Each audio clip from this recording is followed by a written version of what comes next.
ಸಾರಿಗೆ ಇಲಾಖೆಯ 2 ಬಸ್ಸನ್ನ ಕೋರ್ಟ್ ಜಪ್ತಿ ಮಾಡಿದೆ ಅನ್ನುವಂತಹ ಮಾಹಿತಿ ಸಿಕ್ಕಿದೆ. ಅಪಘಾತ ಪ್ರಕರಣದಲ್ಲಿ ಪರಿಹಾರವನ್ನ ನೀಡಿಲ್ಲ ಎನ್ನುವಂತ ಕಾರಣಕ್ಕಾಗಿ ಸಾರಿಗೆ ಇಲಾಖೆಯ 2 ಬಸ್ಸನ್ನ ಕೋರ್ಟ್ ಇದೀಗ ಜಪ್ತಿ ಮಾಡಿದೆ. ಕೂಡ್ಲಿಗಿ ಹಿರಿಯ ಶ್ರೇಣಿ ನ್ಯಾಯಾಲಯದಿಂದ ಜಪ್ತಿ ಆದೇಶವನ್ನ ನೀಡಲಾಗಿದೆ. 2019ರಲ್ಲಿ ಕೊಪ್ಪಳ ಡಿಪೋ ಬಸ್ ಆಟೋ ನಡುವೆ ಅಪಘಾತ ಆಗಿರುತ್ತೆ. ಆಟೋದಲ್ಲಿದ್ದಂತ 50 ವರ್ಷದ ನಾಗಪ್ಪ ಹಾಗೆ 24 ವರ್ಷದ ನಾಗಮ್ಮ ಇಬ್ಬರು ಕೂಡ ಮೃತಪಟ್ಟಿರ್ತಾರೆ.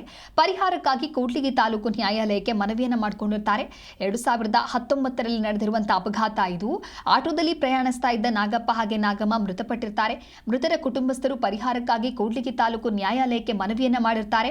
ವಾದ ಆಲಿಸಿದ ನ್ಯಾಯಾಧೀಶರು ಮೃತ ಕುಟುಂಬಸ್ಥರಿಗೆ ತಲಾ 12 ಲಕ್ಷ ಪರಿಹಾರವನ್ನ ನೀಡುವಂತೆ ಆದೇಶವನ್ನ ಕೊಟ್ಟಿರ್ತಾರೆ. ಕೊಪ್ಪಳ ಸಾರಿಗೆ ಇಲಾಖೆಗೆ ಮೃತರ ಕುಟುಂಬಸ್ಥರಿಗೆ ಪರಿಹಾರ ನೀಡುವಂತೆ ಆದೇಶವೂ ಹೋಗಿರುತ್ತೆ. ಆದ್ರೆ ಪರಿಹಾರವನ್ನ ನೀಡೋದಕ್ಕೆ ವಿಳಂಬ ಮಾಡ್ತಾ ಇರ್ತಾರೆ. ಹಾಗಾಗಿ ವಿಳಂಬ ಮಾಡಿದ್ದ ಕೊಪ್ಪಳ ಸಾರಿಗೆ ಇಲಾಖೆ ಈ ಹಿನ್ನೆಲೆಯಲ್ಲಿ ಕೂಡ್ಲಿಗಿ ಹಿರಿಯ ಶ್ರೇಣಿಯ ನ್ಯಾಯಾಧೀಶರ ಆದೇಶದಂತೆ ಇದೀಗ ಬಸ್ ಜಪ್ತಿಯನ್ನ ಮಾಡಿದ್ದಾರೆ ಕೋರ್ಟ್ ಸಿಬ್ಬಂದಿ.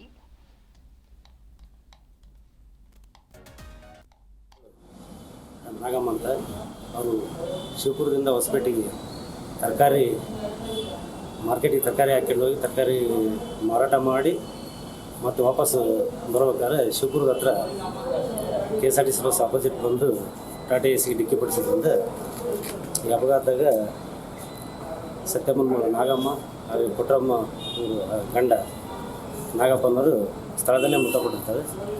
ಹಾಗೆ ನಾವು ಇವರು KSRTC ಮೇಲೆ ಕೇಸ್ ರಿಜಿಸ್ಟರ್ ಆಗಿದ್ದರಿಂದ ನಾವು ಹಿರಿಯ ಶ್ರೇಣಿ ನ್ಯಾಯಾಲಯದ ಪರಿಹಾರಕ್ಕಾಗಿ ಅರ್ಜಿ ಸಲ್ಲಿಸಿದ್ವಿ ಕೂಡ್ಲಿಗಿ ನ್ಯಾಯಾಲಯದಲ್ಲಿ.